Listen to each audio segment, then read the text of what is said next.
Alright, so Life is Strange Before the Storm will start or continue, whichever way you want to put it, because Farewell was more of an homage to the first game rather than any sort of thing in Before the Storm. It was a bonus episode. Now we're actually going to jump into the proper game. Now, Life is Strange Before the Storm had an interesting development story. Number one, that it was actually not made by Don't Nod, who were the creators of the original game, or the first game. They were actually made by Deck Nine, supposed fans of the first game. Actually, I think they were a team of like real Life is Strange fans from the first game, because I'd never heard of them before. Deck Nine pretty much just came out of nowhere in E3. What was it, 2016? I think. This was announced on the Xbox One briefing, made by Deck Nine. I was like, who? I'd never known them before. Now, Deck 9 did really achieve the objective they wanted to do, I would say. And the other piece of interesting development was the voice acting. You're going to notice that Chloe Price in particular will sound very different to how she sounds in Farewell or the first game. That is because of the scenario that was going on during this game's development. Ashly Burch, who was Chloe Price's voice actress, was actually on strike in support for an actor of Fallout 4. And that's about all I know on that one. I don't really know like the entire story. So Ashly Burch was not allowed to voice Chloe for these 3 episodes. And that's another interesting point. Before the Storm, unlike most story-based game deals, was a 3-episode game. And I think it kind of made sense as to why, because I believe the real objective of Before the Storm was to bring Rachel Amber, the person, into the universe. Because even though Rachel is a pivotal plot point in the first game, you don't actually see her at all. So I think Deck 9 came out and was like, you know what? Don't Nod weren't able to put Rachel Amber to the game. Let's make a prequel story and bring her into the series. And that they did particularly well. The voice acting is very underrated, I believe. I think Rihanna DeVirez, who took over Chloe from Ashly Burch, did a very admirable and good job. But there's one particular thing in Before the Storm that the 3 episodes hurt it.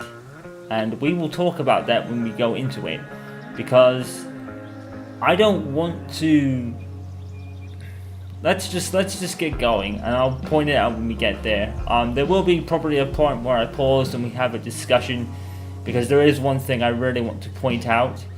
I just don't want to become across as a douche, I guess. Well, I'm not gonna hate on anything, but there is something in this game that a lot of people were looking forward to, and I feel like because it was 3 episodes, I believe it was underdone. And you guys probably already know just from that line what it is, but we'll go into that.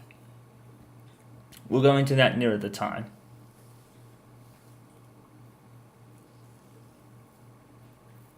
So, Before the Storm is, I think, a couple of years after Farewell and 2 years before the first game, I believe. And yes, that text on the screen will show up. It is a story-based game, so we will have choice and consequences. Will it ultimately mean nothing is really for you to decide. I think the problem with the prequel story is you can only do so much. And when you really think about it, it's very similar to the Michonne series that The Walking Dead came out with, isn't it? Because there was this whole story. There was 3 episodes involving Michonne from the Walking Dead series. I think Before the Storm is very similar to that, actually, now that you really think about it.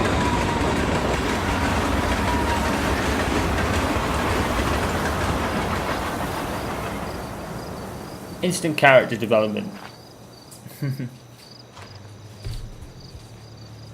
I can't believe Firewalk is playing a show at the old mill. Fuck yes.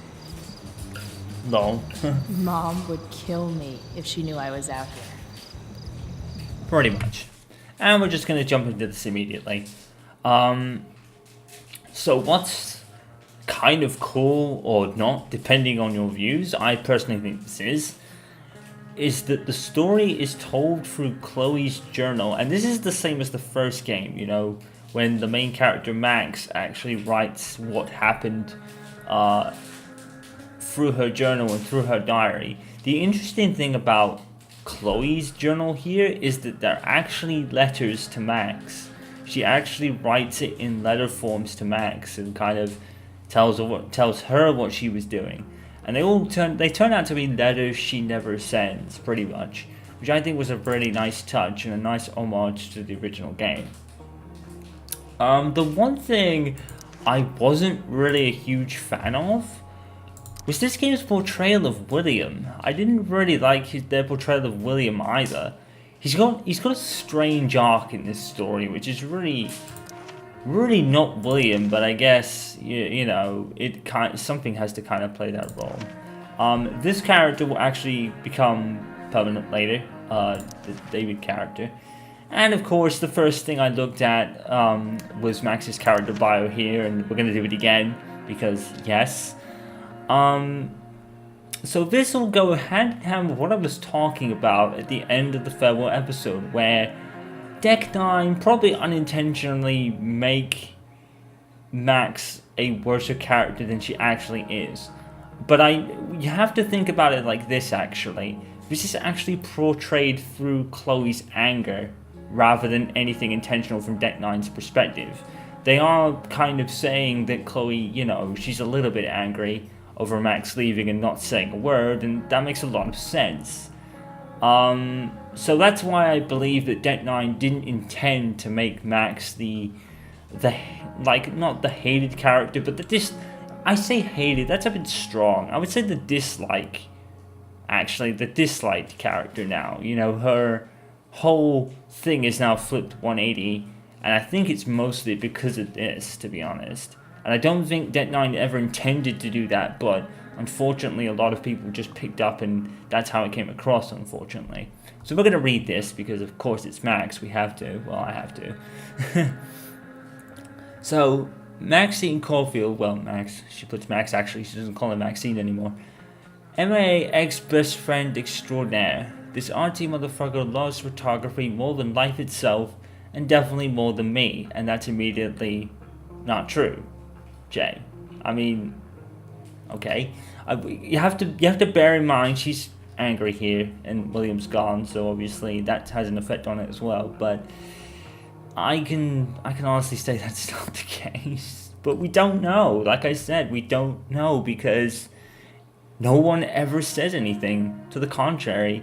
What Max is dependent on your point of view and the theories you want to believe.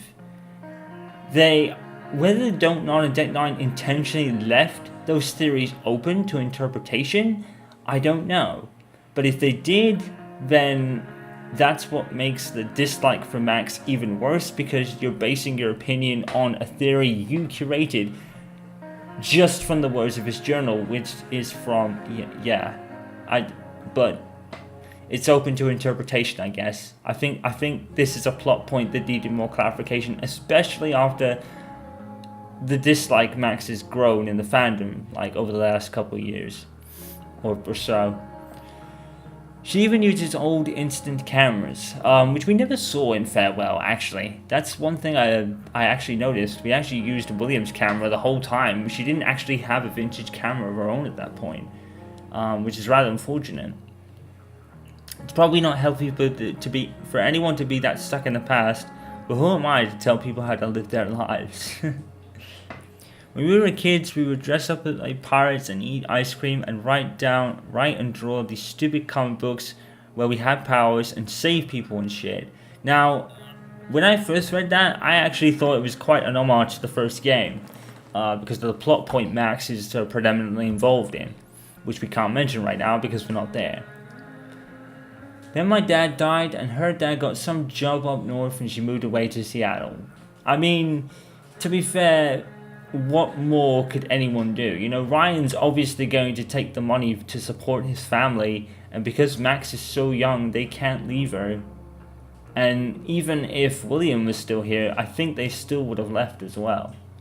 That's the thing, they can't leave Max in the care of someone else, at least until she's 18. She's not, a lot of people in the first game really felt like really adored how Max had been released herself from her shackles, as it were, although I don't think that was the case, but it's kind of like that thing, isn't it?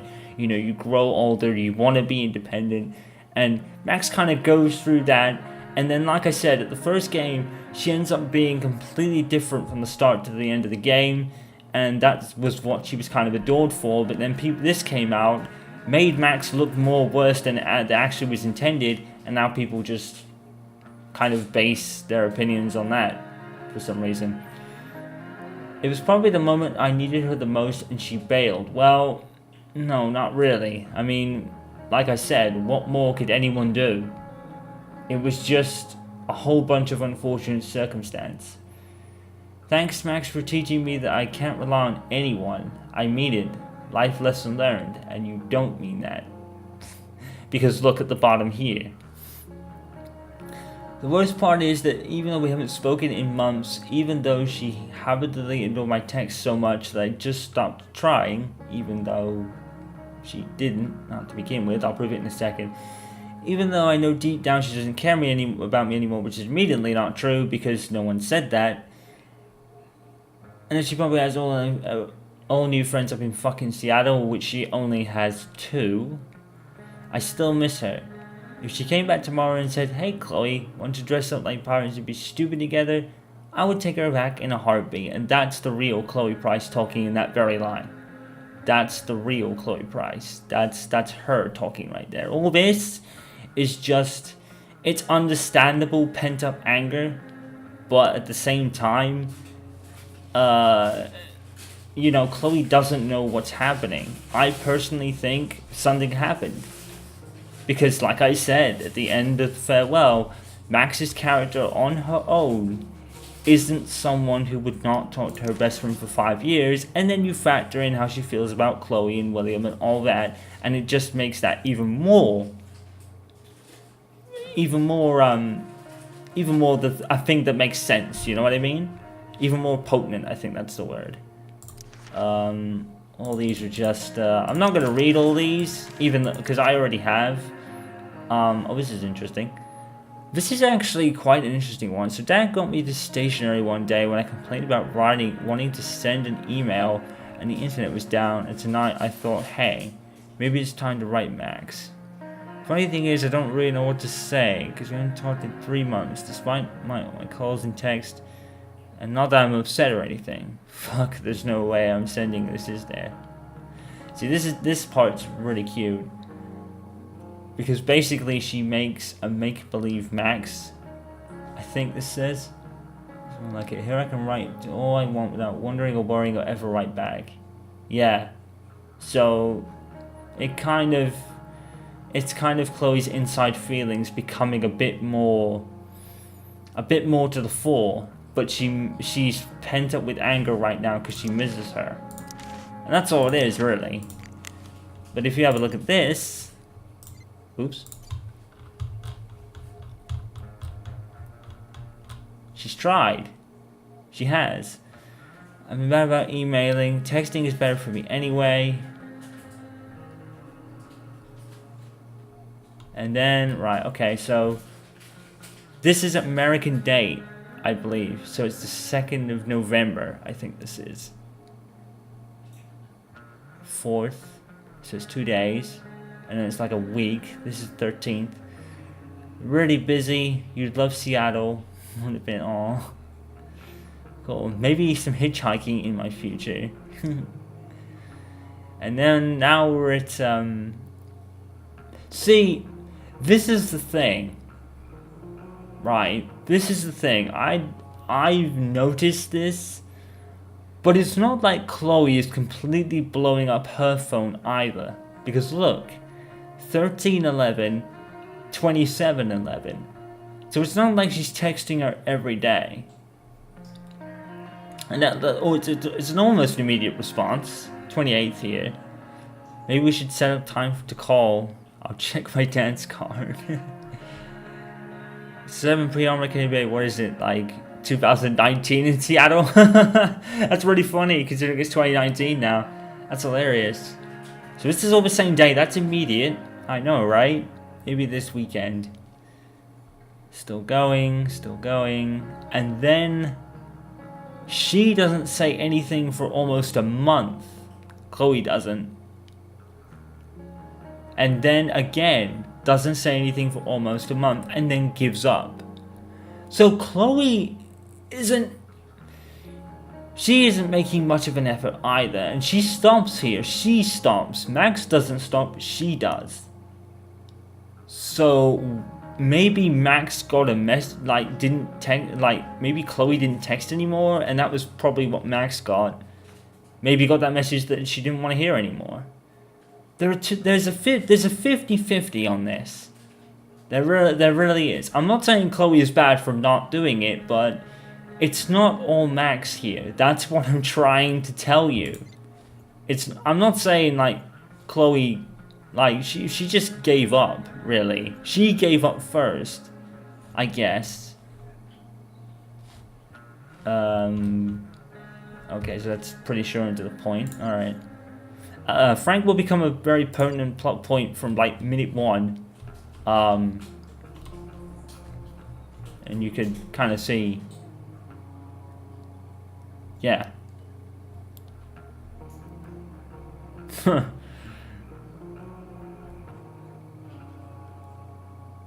be whacked? Oh my god. Please joke about that over text.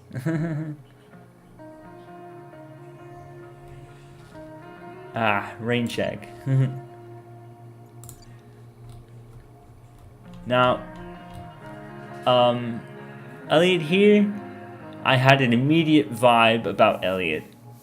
That he pretty much is the copycat of a character in the first game. Which I will probably bring up very soon because he actually does a bit of a cameo here.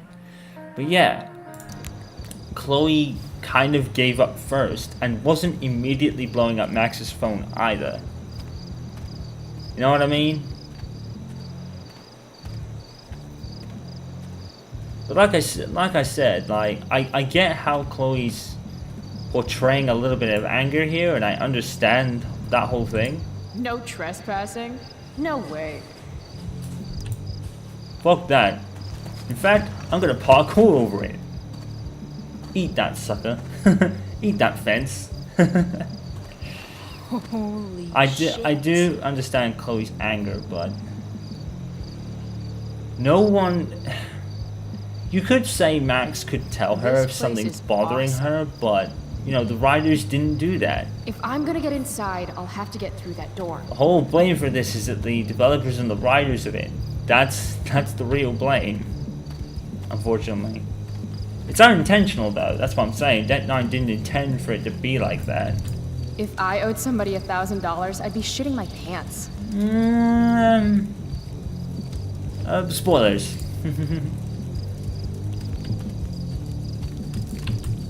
Those guys need to get a room. Or not.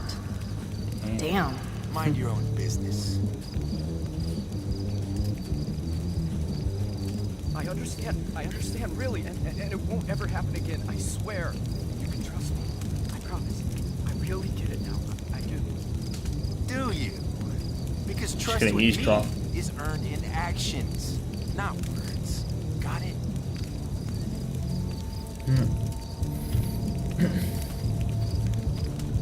So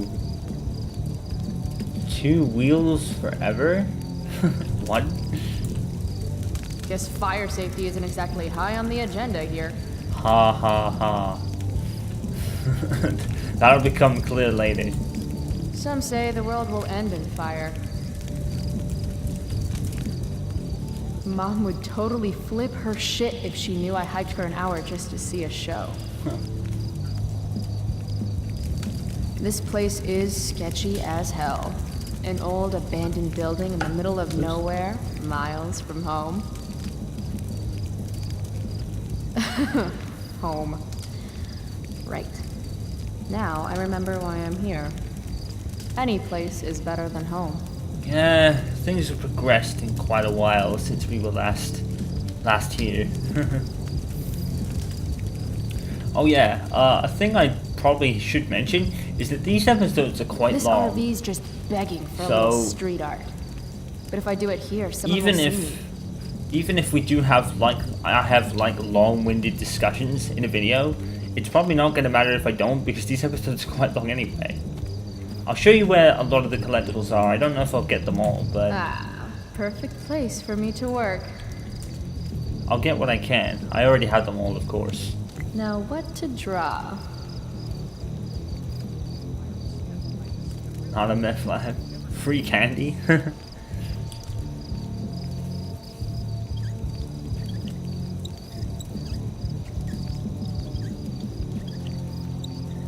Definitely, absolutely not a meth lab. I love it. That's great. So yeah, those things basically, there's kind of hints here to tell you what things you can do. These are kind of things in the first game as well, but they kind of get posed as photos. That's one thing I like Life is Strange for. The collectibles actually, you know, they weren't just things you just pick up. You know, you actually have photos and stuff as well. I'd join a motorcycle gang if I had any friends. You do. Nothing says badass like a nice floral print. I mean, to be honest, could you see Max joining a motorcycle gang? Absolutely not. I don't know if there's another way in here or not. I think that's like the only way in, because it kind of acts as a tutorial for one of the features in this game. That saw looks ancient. I wonder how long ago the mill actually closed. Excuse me, that's probably why they run this kind of stuff here, because, you know, this place is closed. The cops ain't gonna care about doing this. I've got to figure out how to get past this guy. Help you, miss? You gotta let me in. Check it. I'm totally legit. Huh. It's not a bad fake, kid, but you're in over your head here. Do yourself a favor and Wow, scram. someone who actually doesn't fall for fake IDs? Discount Jonah from Tomb Raider, by the way. He's totally voiced by Can't Jonah. let him push me around. Should I go back and stand up to him? Or can something around here help me convince him? I don't know.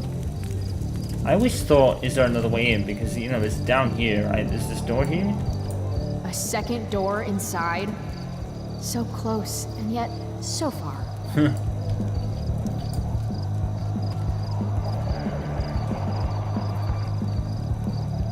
This band shreds so hard. I gotta get in there. Huh.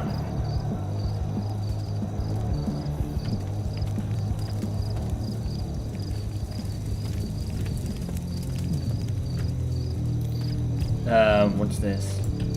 An old lumber car. Guess it's been years since anyone's actually worked here. That kind of goes with what I was saying earlier. You know, it's not really somewhere that, you know, gets regularly checked. God, again? What do you want, kid?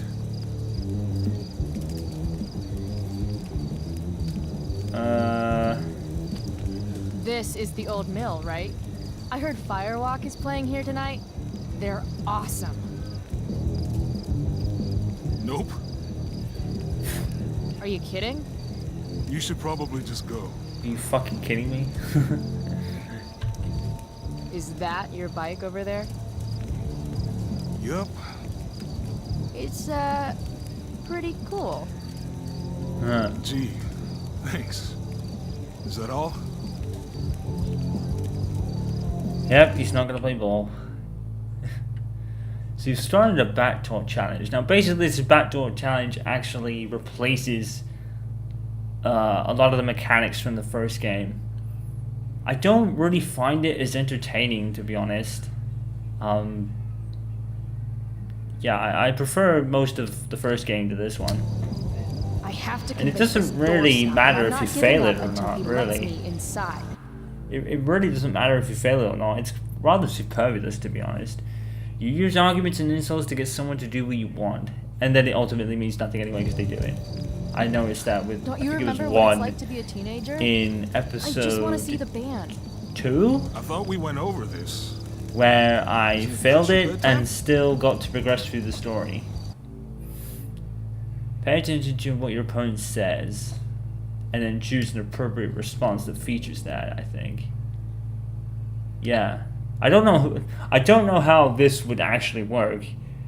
You know, you know, because it says use insults, and if you use insults, you're asking to be punched in the face, especially by a guy who's like a fucking brute and overtakes Chloe by like 4 inches and maybe 100 more pounds. So you're more asking for a punch in the face. So I don't know how this isn't how backtalking works. Backtalking gets you hit and punched and shit. I don't sleep. I played Grand Theft It's for enough the Grand weak. Theft Auto to know how that works. Real cute.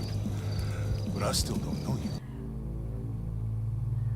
So this is something about cute, apparently. I don't know why that's a word. Cute is relative? Kittens riding tiny mopeds are cute. I'm more like Red Sonja riding a panzer tank. No you're not. Okay, kid. I get it. You're tough. Maybe I am a kid. Because this place looks like a damn playground to me. A girl like you? I can't protect you in there. Flowers on your bike, apparently. A girl like you with pretty flowers on her bicycle shouldn't lecture me on what I can do. That is a traditional Samoan. Look, my boss decides who gets in, all right? This isn't how this works. Bosses suck. Screw the man and fuck the rules, dude. Huh. You're not accepting no for an answer, are you? Nope. And you really think you can take me? Yep. What if I had a knife? No problem. Haha. Don't care. What Haha. if I had... You could have a flamethrower, an army of robot ninjas, and a motherfucking dragon on a leash in there, and I'd still kick your ass. I See, give up. You're all right, kid. Go on in. I know Chloe's confident, but that's just something even Chloe wouldn't say. You know, she's kind of portrayed as overly tough, but I guess, you know, that is the kind of thing some teenagers, especially in her situation, can be. But I'm not really This is sure about intense. that. Shit. Hey, Delia, come. Okay. Cute dog.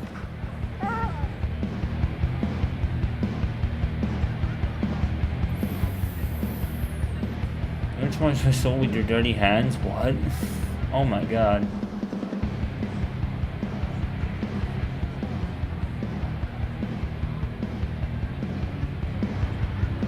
Just follow the lights and the sound. Can't wait to get in there and thrash. That dog is fierce. What's her name?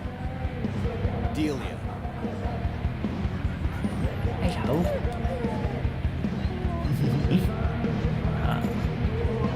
She doesn't usually like people. Yeah. Me neither. That's relatable. Sober up, girl. You're missing the show. Huh. Rule 1, don't mess with David Merrick. Damon Merrick again? Who is this guy? No parking on this side of the street. What? Yeah. No shit. This car could slide down any minute.